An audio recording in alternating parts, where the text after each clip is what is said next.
horse by Clover Echo. We're going to see a few horses with the dam side being Clover Echo. This is Kate Brown with Carnaby, our runner-up after dressage at 8-year-old by Cabochon. Yeah, this combination had an absolutely beautiful test on Thursday. It's a really stellar horse that Kate's producing. I'm excited to watch them jump here.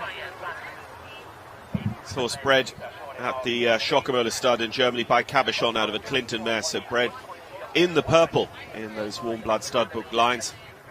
Mostly jumping lines, but we've seen both of those sires produce good eventers. 8:07 was the official time for Meg Pellegrini, so those that are making the time are making it quite easily. And then if you look back to the likes of Woods Borman and Doug Payne certainly was just looking to balance his horse quite a lot.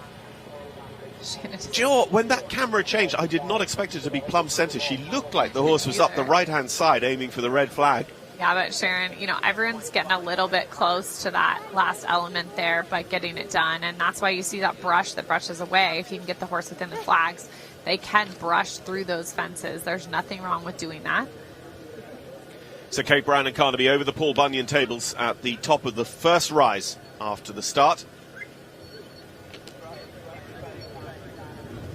Even the second element of this next fence is just starting to go back uphill. And, you know, they go down into a hollow, climb a little bit to the A element, go down here and take off and land on the upslope. Super job, Big Kate there. That was really well done out of the turn to the first element.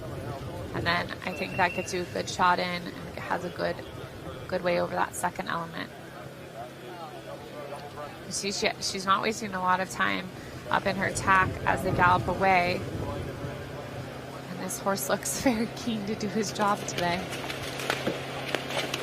Just gets a little reminder, because some horses will just look at the water, they'll go into the water and it'll lose a lot of pace, and that is a big jump to take if you've lost pace as you go into the water. So very quick reaction there from Kate Brown. She knows that Carnaby maybe does that. Exactly. It's also fairly early to have a water combination there, so I think, you know, you want to get in and have a good experience there so that the later waters are good as well. This is a great shot here to be able to view this combination coming down the hill. Emily Bashir joins us on course, number 19. There's a big shot in there over that first. You see her steadying there to kind of bring him back so she can ride back forward to this coffin combination. Ooh. Great recovery by Kate Brown there to keep her body back, as he just tipped a bit in front. If she would have leaned forward there, it could have been a very different outcome. And she had the space to ride the curving line and sneak back inside the flags of the third element.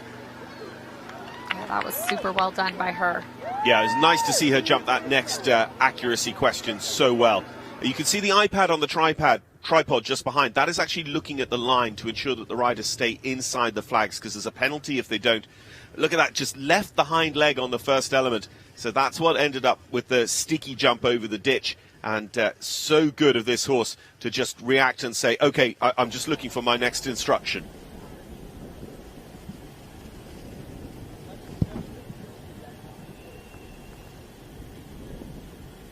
So I wouldn't say that Kate has necessarily been studs on the bottom of those horses' feet. And those are there like the bottoms of cleats, per se, to kind of be able to dig into the turf there and give them more grip.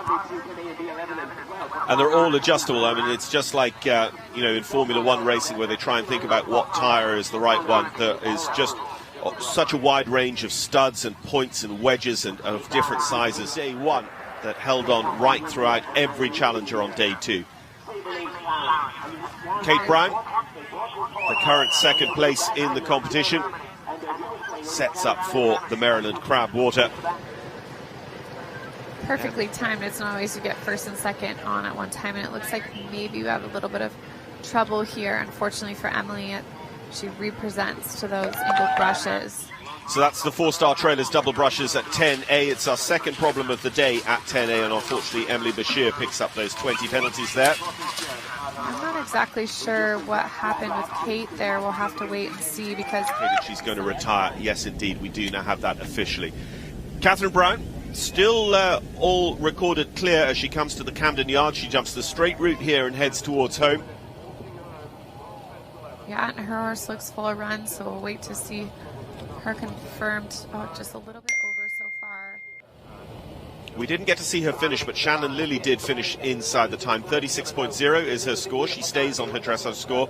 Popping the last there, and 13 or 14 seconds over for Kate Brown and Carnaby. So that is going to open up the leaderboard a little bit. It's going to move Caroline Martin back up into minimum third spot, as Kate Brown will drop down quite a fair bit, actually. 15 seconds over is going to turn into a decent score.